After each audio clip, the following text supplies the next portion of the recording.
You think this court can stop me? I'll ruin everyone who crosses me! Sit down now, or I'll personally make sure your entitlement destroys nothing. A woman in a $1,200 designer tracksuit walks into Judge Judy's courtroom carrying a tiny dog in a rhinestone carrier that costs more than most people's monthly car payment, and sitting across from her is an exhausted pet boarder clutching a folder filled with 42 days of handwritten records. But here's what nobody in that courtroom knows yet. Within the next 8 minutes, this influencer with 240,000 Instagram followers will stand up and say 6 words so breathtakingly entitled, so shockingly cruel, that Judge Judy will do something she's only done 12 times in her entire 25-year career. She'll stand up from her bench. And when Judge Judy stands up, you know someone's about to get absolutely destroyed. What happens next isn't just a court case about an unpaid dog boarding bill. It's a masterclass in why your social media following doesn't make you special, why exposure can't pay rent, and why some people desperately need to learn that treating service workers like garbage has consequences, even when you have hundreds of thousands of people double-tapping your brunch photos. Before we reveal exactly what this influencer said that made the entire courtroom gasp in unison, before we show you how Judge Judy awarded almost $10,000 in damages for a $4,200 bill, and before you see the moment this woman's smug expression completely crumbled, I need you to do something right now. Hit that subscribe button immediately because we are racing toward our subscriber goal, and this story about accountability, justice, and why paying for services you use is non-negotiable will show you exactly why Judge Judy remains the most powerful voice for working people on television. If you believe that small business owners deserve to be paid for their work regardless of how many Instagram followers their clients have, drop a comment below saying pay your bills, because by the end of this video, you'll understand why this case went viral, why Maria Martinez became a hero to service workers everywhere, and why Brittany Spencer will never forget the day she brought her entitlement into the wrong courtroom. Here's a question that should make every single person uncomfortable. When did we decide as a society that having a cute dog and a large social media following means you don't have to follow the same rules as everyone else? When did we collectively agree that if someone has enough followers, they can use services, consume products, and benefit from other people's labor without actually paying for it? Because what happened in Judge Judy's courtroom on this particular Thursday morning proves that while Instagram likes might boost your ego, they cannot pay a mortgage, they cannot cover emergency veterinary bills, and they absolutely cannot excuse you from basic human decency and financial responsibility. It's Thursday morning, 10:15 a.m. at the Los Angeles Superior Court. The bailiff leans toward Judge Judy just moments before the session begins, his voice lowered with genuine concern. Your Honor, this case might be challenging. The defendant has been difficult with our court staff, dismissive and condescending.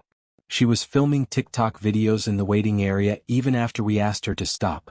The plaintiff is a small business owner who seems extremely nervous but came prepared with extensive documentation. Judge Judy nods slowly, her sharp, experienced eyes already sensing that this hearing will require not just her legal expertise but her legendary ability to cut through nonsense and deliver hard truths. The case file reads Martinez versus Spencer, small claims dispute. The claim amount is $3,780 for unpaid dog boarding services plus $420 in emergency veterinary expenses, totaling exactly $4,200. The plaintiff is listed as Maria Martinez, age 41, owner and operator of Paws and Claws boarding facility. The defendant is Brittany Spencer, age 28, whose occupation is listed as content creator and lifestyle influencer. Judge Judy reviews the submitted paperwork one final time, and something catches her attention. The plaintiff's documentation is remarkably thorough. There are color-coded tabs, printed text message screenshots, time-stamped photographs, detailed daily care logs, and even a spreadsheet calculating costs down to the penny. This level of organization tells Judge Judy something important. This is a woman who knew she might not be believed, who anticipated being challenged, who understood that she'd need ironclad proof because people with money and influence often assume they can talk their way out of obligations to working-class service providers. Maria Martinez enters the courtroom first, and everything about her presence tells a story of exhaustion and determination. She's 41 years old, a single business owner who runs her licensed dog boarding facility from her modest property. She's wearing clean veterinary scrubs with small paw print patterns, the kind you can buy in bulk online for $25. Her hair is pulled back in a simple, practical ponytail. No jewelry except a small cross necklace. No makeup except perhaps some concealer trying desperately to hide the dark circles under her eyes, the kind of exhaustion that comes from working 7 days a week without a single day off in 8 months. Her hands clutch a thick 3-ring binder, and those hands tell their own story. Short, practical nails. Small scars from years of handling anxious dogs. Rough skin from constant washing and sanitizing. These are hands that work, truly work, every single day. She approaches the plaintiff's table with quiet dignity, her shoulders straight despite obvious nervousness. Her eyes scan the courtroom quickly, taking everything in, and there's a mixture of hope and fear in her expression. Hope that finally someone will listen to her side. Fear that maybe this wealthy influencer with expensive lawyers will somehow talk her way out of paying what she legitimately owes. This $4,200 represents everything to Maria. It represents 2 full months of her mortgage payment on the small property where she runs her business. It represents the desperately needed repairs to 3 of her outdoor kennels that are starting to rust and deteriorate.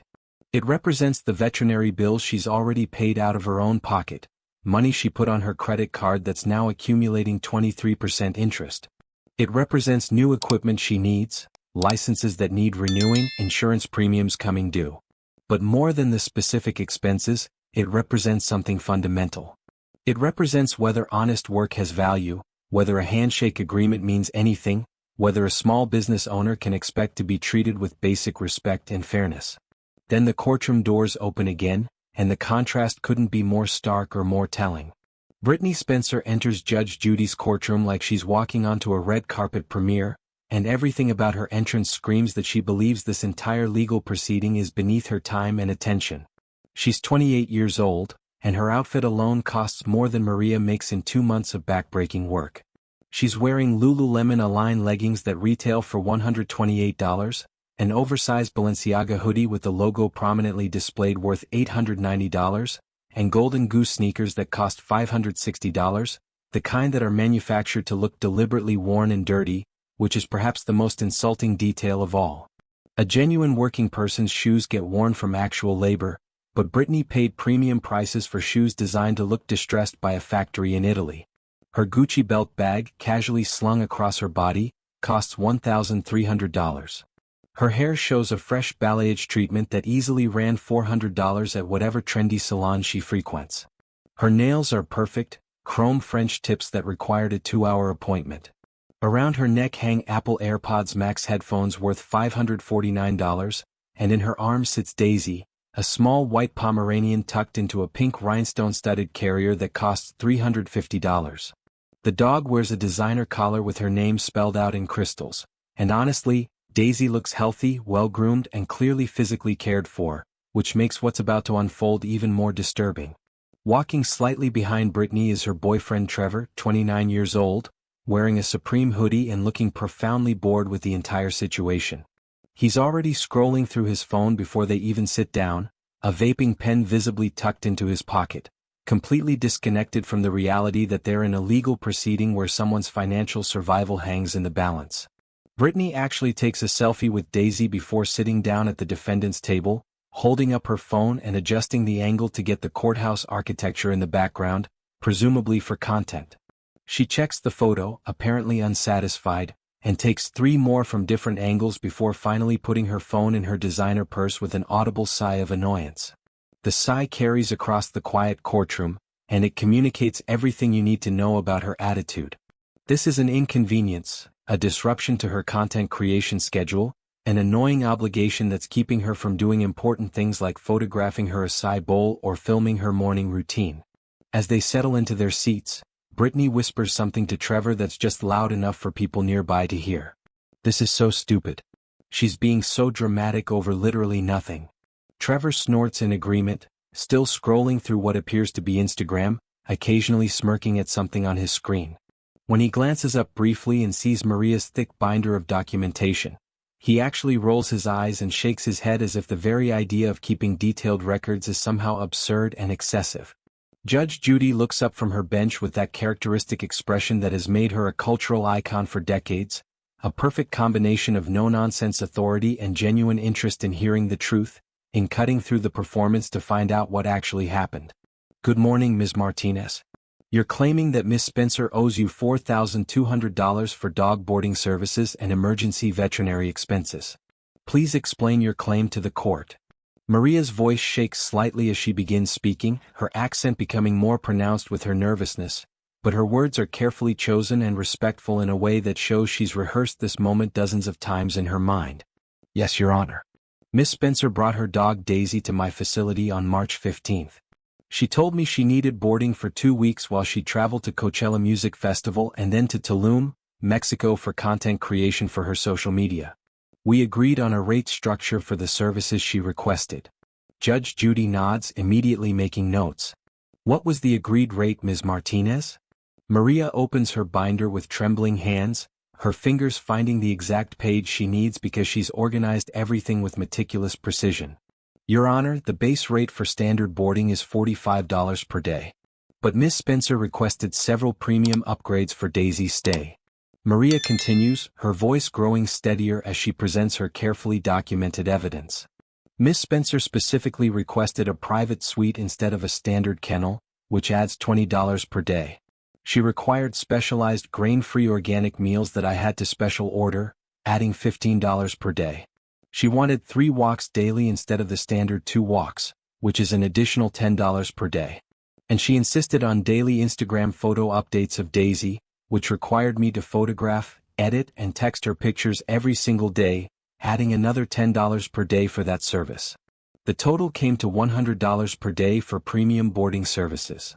Judge Judy examines the contract that Maria slides across to the bailiff, her experienced eyes scanning every detail. And Miss Spencer agreed to these rates in writing? Maria nods emphatically. Yes, Your Honor. She signed the service agreement on March 15th. The original booking was for 14 days, which would have been $1,400 total. Judge Judy's eyebrow raises slightly, already sensing where this is heading. But you're claiming $4,200. That's exactly 3 times the original amount. What happened, Ms. Martinez? Maria takes a deep breath and pulls out a thick stack of printed text messages, each one highlighted and dated. Your Honor, on day 12 of the original booking, I received a text from Miss Spencer saying she was having an amazing time and needed to extend Daisy's stay by 1 week. Then on day 19, another text saying opportunities were coming up and she needed another week. On day 26, she texted again asking for 1 more week, promising it was the last extension. Then on day 33 she said she needed just a few more days and would definitely pick up Daisy that weekend. In total, Daisy stayed at my facility for 42 days instead of the agreed 14 days. Judge Judy turns her sharp gaze toward Brittany. Miss Spencer, is this accurate? Did you extend this boarding agreement 4 separate times? Brittany shrugs casually as if the question itself is tedious. Yeah, I mean things came up. Travel opportunities, brand partnerships, content shoots. You have to be flexible in the influencer industry. When opportunities present themselves, you take them. Judge Judy's expression hardens. And did you discuss with Ms. Martinez whether she could accommodate these extensions? Whether she had other clients scheduled? Brittany waves her hand dismissively. I texted her. She said okay. So obviously she could handle it. Maria's voice is quiet but firm when Judge Judy gestures for her to respond. Your Honor, each time Miss Spencer requested an extension, I had to turn away other clients who had already booked those dates. I lost 4 separate bookings because I was accommodating her schedule changes. I did it because she promised she would pay for all the services when she picked up Daisy, and I trusted her word. Judge Judy leans forward, her focus intensifying. Ms. Martinez, I see you're also claiming $420 in emergency veterinary expenses. Please explain what happened. Maria's hands grip the edge of the table, and her voice carries genuine emotion now. Your Honor, on April 6th, which was day 23 of Daisy's stay at 11:30 at night, Daisy started vomiting repeatedly. She was lethargic, refusing water, whimpering in obvious pain. I immediately called Miss Spencer. She didn't answer. I left a voicemail. I sent 3 text messages marked urgent. No response at all. The courtroom has gone completely silent, everyone leaning forward to hear what comes next. Your Honor, I had 2 choices. I could wait and hope Daisy improved, or I could take her to the emergency veterinary hospital. I couldn't let a dog suffer in my care, so at 11:47 p.m., I drove Daisy to the 24-hour emergency animal clinic. Before we reveal exactly what the veterinarian discovered and why this emergency was completely preventable, if you're feeling angry right now about how Maria was treated, show your support by hitting that like button and sharing this video with someone who needs to understand that small business owners deserve respect and payment for their services. Drop a comment telling us about a time someone tried to pay you with exposure instead of actual money, because Maria's story is about to get even more infuriating, and you need to hear how Judge Judy responds when she discovers the real reason Daisy ended up in the emergency room at midnight. Maria continues, her voice thick with emotion as she relives that terrifying night. The veterinarian performed an emergency examination and took x-rays. They discovered that Daisy had swallowed part of a decorative ribbon from her collar, and it had caused an intestinal blockage. They had to induce vomiting immediately to remove the obstruction before it required surgery. The emergency exam cost $120, the x-rays were $90, the induced vomiting procedure was $180, and they kept Daisy overnight for observation, which was another $30. The total bill was $420 and I paid it on my credit card at 2:15 in the morning. Judge Judy's eyes narrow as she processes this information. And when did Ms. Spencer finally respond to your emergency calls and messages? Maria pulls out her phone records, the pain of that night still visible on her face. She didn't respond until 1:30 the next afternoon, Your Honor. More than 14 hours after I first contacted her about the emergency. When she finally texted back, she asked if Daisy was okay and I told her yes, Daisy was stable and recovering. Then I informed her about the $420 veterinary bill and she said, and I quote, "Can't you just add it to the boarding bill? I'll pay everything when I pick her up." Judge Judy turns to Brittany, and her voice has taken on that razor-sharp edge that signals danger. Miss Spencer, where exactly were you at 11:30 at night when Ms. Martinez was desperately trying to reach you about your dog's medical emergency? Brittany shifts in her seat, but her tone remains casual, almost flippant. Your Honor, I was at a rooftop party in Tulum. It was like 2 a.m. there or whatever. My phone was in my purse because I was creating content, filming stories for my followers. Plus, isn't that literally what I'm paying her for? To handle situations like that? That's her job as a boarder, right? The courtroom erupts with audible gasps and murmurs of disbelief. A woman in the third row says loudly enough for everyone to hear, "Unbelievable. Absolutely unbelievable." The bailiff has to call for order as the gallery buzzes with disapproval. Judge Judy's expression has turned absolutely glacial. Miss Spencer, when there is a medical emergency involving your animal, the veterinarian needs authorization from the owner for treatment. Ms. Martinez had to make a split-second decision to potentially save your dog's life while you were partying and filming content. And now you're suggesting you shouldn't have to reimburse her for that emergency care. Brittany actually doubles down, apparently incapable of recognizing how badly she's presenting herself. Your Honor, I honestly don't think I should have to pay the full vet bill because Daisy swallowed that ribbon at her facility. If Ms. Martinez was watching Daisy properly, this wouldn't have happened. Technically this was negligence on her part. I could actually sue her for putting my dog in danger. The courtroom explodes again and Judge Judy slams her hand on the bench. Miss Spencer, I suggest you stop talking right now before you make this worse for yourself. Ms. Martinez, did you have any conversation with Miss Spencer about Daisy's collar when she was dropped off? Maria nods quickly, pulling out more documentation. Yes, Your Honor. When Miss Spencer brought Daisy in on March 15th, Daisy was wearing that decorative collar with ribbons and charms. I specifically told Miss Spencer that decorative collars aren't safe for boarding because dogs can chew on ribbons, swallow charms, or get caught on kennel fixtures. I asked her to bring a plain, safe collar for Daisy's stay. Maria slides a printed text message to the bailiff. Here's the text I sent her that same day. It says, "Please bring a plain collar for Daisy's safety during her boarding stay. Decorative collars pose choking and ingestion hazards." And here is Miss Spencer's response. The bailiff displays the text message on the courtroom screen, and Brittany's own words condemn her. The text reads, "She looks so cute in that collar though. It's part of her aesthetic for the photos you're taking. Just keep it on her, she's never had problems before lol." Judge Judy stands up slowly from her bench, a rare and ominous movement that immediately silences every person in the courtroom. When Judge Judy stands, you know someone is about to experience judicial devastation. Miss Spencer, did you just admit in your own text message that you insisted your dog wear a dangerous decorative collar for aesthetic purposes? For Instagram photos? And now you have the audacity to blame Ms. Martinez for the consequences of your vanity? Before Brittany can answer, Trevor makes a catastrophic mistake by interjecting. Your Honor, you don't understand. We offered to tag her business in our posts.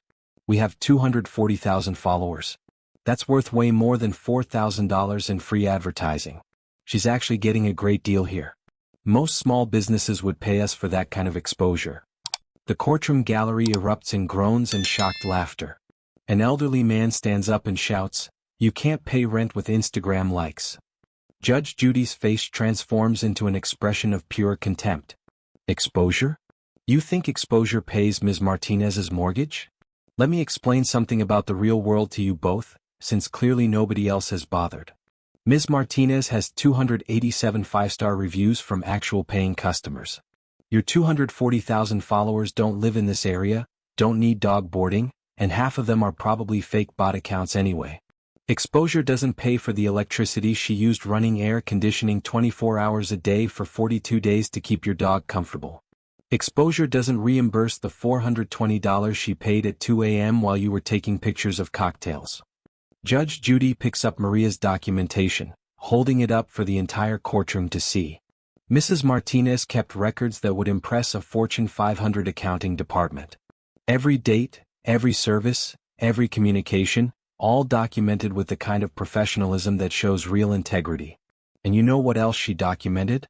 26 text messages from you, Ms. Spencer, confirming appointments, requesting extensions, promising payment. She showed up every single day, cleaned your dog's suite, prepared organic meals, took 3 walks daily, photographed your dog for your Instagram aesthetic, and you told her you'd pay next week. Then next week became next month. Then next month became never. That's not a misunderstanding. That's theft. You used her labor for free because you thought she was too small, too powerless to fight back. Brittany's face flushes red. Your Honor, we were going to pay her once she demonstrated consistent quality work. We were giving her chances to earn the full payment. Judge Judy's voice becomes absolutely withering. You don't get to use someone's labor for free while they earn payment. You make a living posting pictures of yourself eating pancakes, and you're lecturing a woman who works 7 days a week about quality? Get out of here with that nonsense. Judge Judy takes a breath and delivers her ruling with the force of a judge who has seen enough entitled behavior to last a lifetime. Here's my judgment. Ms. Martinez, you are awarded $4,200 for boarding services rendered. You are awarded $420 for emergency veterinary expenses you paid out of pocket. I'm adding $2,400 in damages for lost business income from the 4 clients you turned away. I'm adding $2,000 for emotional distress because standing here listening to these people call you negligent while they partied in Tulum is intentional infliction of emotional distress. And I'm adding $1,500 in punitive damages because this family needs to learn that exploiting service workers has consequences. Your total judgment is $10,520 plus court costs of $475. Grand total, $10,995. Brittany jumps up, her voice shrill. I'm posting about this on Instagram. My followers will cancel her business. Judge Judy smiles coldly. Please do post about it, Miss Spencer. Please tell your followers how you partied while your dog had a medical emergency. I'm sure they'll be very impressed. Now get out of my courtroom. Judge Judy turns to Maria, her voice becoming gentle. Ms. Martinez, hold your head high. You have more class in your work boots than this entire family has in their designer wardrobe. Don't ever let anyone make you feel small for doing honest work. If this story restored your faith that hard work and dignity still matter, smash that subscribe button right now and share this video with everyone who needs to remember that character will always matter more than follower counts, and that in Judge Judy's courtroom justice always wins.